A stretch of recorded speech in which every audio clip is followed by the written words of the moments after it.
nắng vào lòng nhiệt tình ra đây cùng tâm đưa tay đóng vào em ơi khi nào về đây hội ngộ ba miền em. Hãy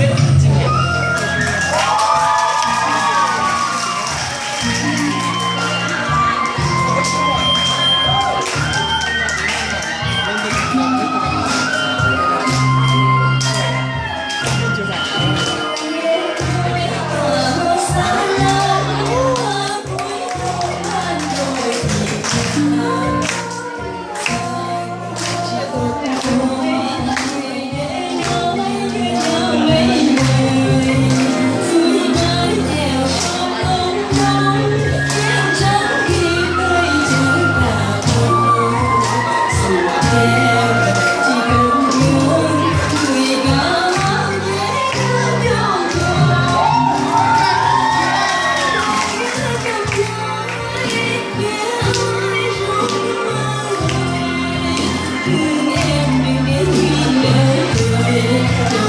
những